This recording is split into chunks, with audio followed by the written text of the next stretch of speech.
Hey y'all, X Lugo here, bringing you a Tiny Tina Wonderlands build. This is straight spell casting, so you don't really have to worry about collecting certain guns for this build. All you got to do is collect the certain spells you want to use and follow the tree that I'm gonna show to you guys, and then just cast away.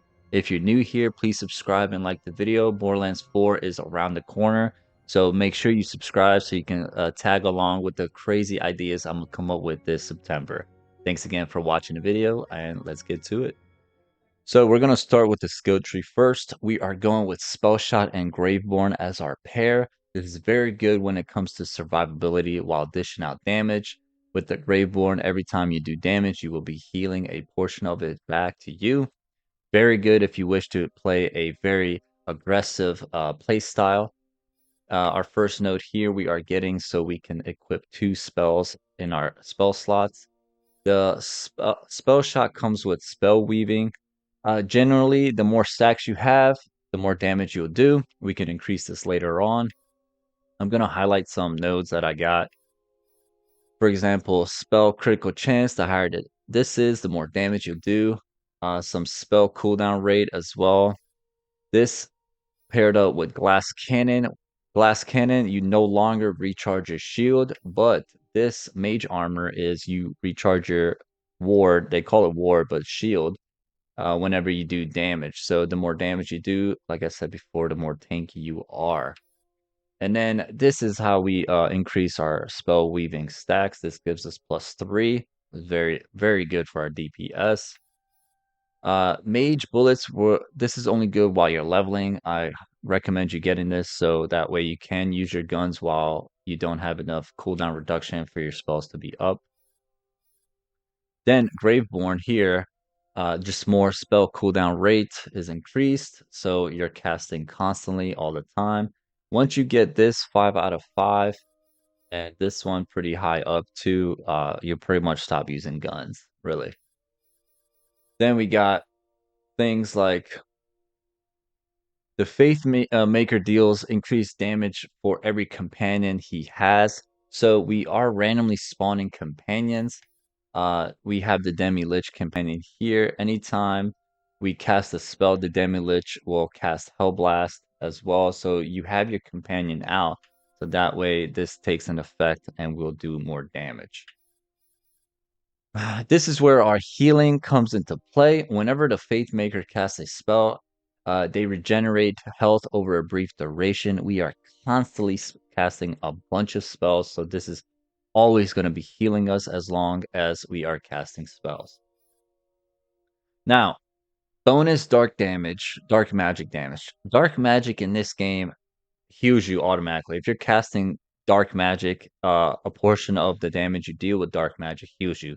So if we are using, for example, frost spells, and you have this 5 out of 5, 25% of the damage you deal even with the frost spells will still heal you.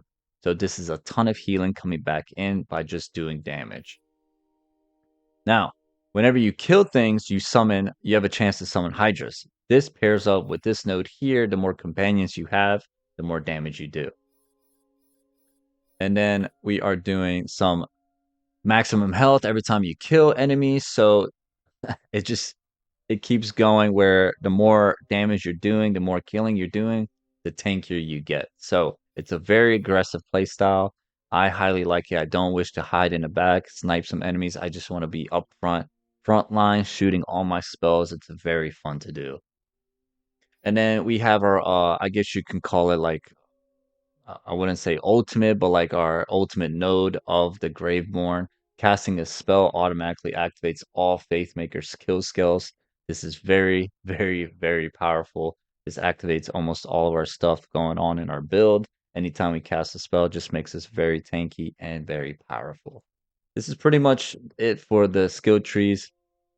If you're leveling a new character, highly recommend you guys to start with getting magic bullets. This would just help you out doing more damage, get some cooldown for your spells, and then once you get your Graveborn tree, get some spell cooldown right here, get some healing as well, so you're going to be surviving a bit longer. So I'm gonna start off by saying what skills I am using. Spells, or they call it here. I'm using the triple ice spikes and then the trickster ice spike. The trickster ice spike, what it does is when you shoot it out, it ricochets between walls and enemies. This is very, very powerful, especially if you go down. All you have to do is shoot the ground, and then it will ricochet and kill an enemy and revive you at any time, really. Now, the triple ice spike, this is very strong when it comes to tanky enemies. If you shoot them right in the face, they die automatically. It's very powerful. Now, quick tip, if you're using, let's say, both our ice spells here, make sure you have a gun that you're using that gives you an enchant where it gives you on spell cast increased frost damage by 30%. So if you're using a fire, make sure this is increased fire, dark magic, etc. If you're using a bunch of spells and you don't know what to stick with, get an enchant that gives you on spell cast increased damage dealt by 15% for 10 seconds. That way it increases whatever you're using at that time. Now, since I'm using Frost, I make sure I have this sniper rifle equipped at all times.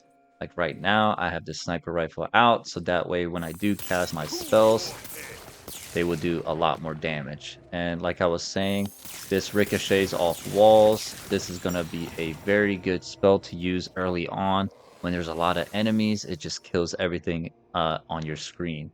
And then my other skill, the triple ice, is just they shoot out a bunch of ice, like I guess spikes you can call them. They do a lot of critical damage, especially based on our tree that I just showed you. Very powerful. For the other guns, I just have different enchants on them. I don't really use the guns. I just make sure they have certain enchants that, for example, this one increases dark magic damage dealt by 30% for 5 seconds. Now, funny thing is, if you have this equipped, but you're still using frost spells, remember what I said about that one node where it increases your dark magic dealt by 25%. This will still take effect, the health regen that you're getting, even though you're using a different element of spells. Coming down here, you want to get a ring that gives you spell damage. Hopefully, you can get one that gives you spell damage, and one of the nodes is spell critical hit damage. Melee critical hit damage is useless for us. We're not using melee. I mean, our melee here, the only reason I have it equipped is because on spell cast increases elemental damage by 20% for 5 seconds. This is good, just a extra bonus to our damage overall. And then just try to get similar rings. I got both that are doing spell damage and giving me some sort of other benefit. I have to get a better ring here, but the main point is to get spell damage percentage for them. Shield, get whatever shield you want. I have one where when I kill an enemy, it restores 15% of my maximum health and deal 20% bonus fire damage for duration. I wish it was frost because I usually mostly use frost. But if you could get something like where it restores health, that's very, very good for you. And then our little bonus to our tree nodes, I have one that gives me extra cooldown, +3 to, let me show you guys again. It gives me +3 to Font of Mana, which is my spell cooldown rate, and then gives me more spell critical hit chance. If you guys can find something similar to that, that would be very good. Anything with spell cooldown is very good. This also gives me Spellshot power and Graveborn power increase. Try to get one that gives you Spellshot power more than Graveborn. That way your spells are much stronger. This also gives me movement speed and area damage. Area damage is good paired up with the skill that we have here. Last gasp, where whenever you have a chance to create a elemental explosion when you do spell damage, it's very strong paired up with this earpiece here. And then our little necklace is just extra frost damage and spell shot damage, just stacking up damage. So some spells I kind of recommend is you can use the frost spells I have here or any other spells really that you have fun with. Just make sure, like I said, switch to a gun that has a enchant that's based on that spell, or just use a general one that increases damage dealt. That's all you got to do. Have fun in this game. You don't have to really min-max anything just to have fun. It's a blast to play this game, especially when you get to the Chaos Trials and Endgame. One of my other favorites to use is called the Laser Hand.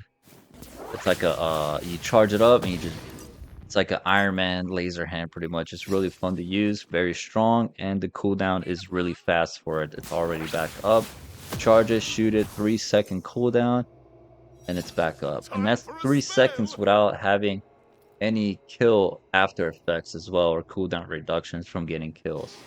Thank you for watching. Please subscribe and like the video. There is a showcase of the build at the end versus some encounters and a boss fight. So if you wish to stick around, by all means do so. I will really appreciate it.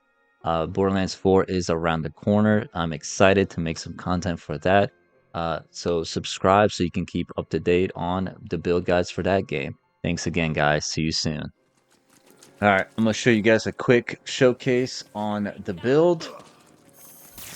Just cast your ice spikes, the ricochet ones, they will hit off walls, kill everything around you. And once you do damage, as you can see, my health regen is very nice, very good. Just keep playing the aggressive way and you won't die. Now, I will make sure I go down versus this character here, just to show you guys how when you're in fight or flight mode. So here, all you got to do is toss your ice spikes that are ricocheting off any platform and they will kill anything around you. That is the easiest way to keep yourself alive and not to fail any missions or lose any money when you go down.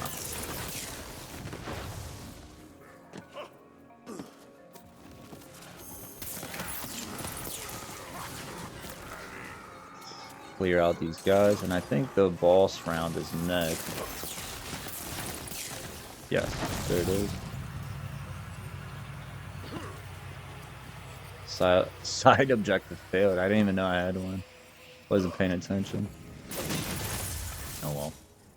Alright, here we go. Boss fight. Let me show you guys this one real quick. Encounter started. Okay, it's a little mushroom guy. We come in, we just shoot at him here.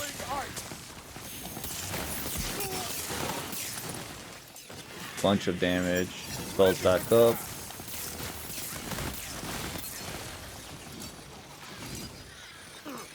Spells back up. And he is finished. Oh, one more. Here we go. And that's it. All about spells, no guns.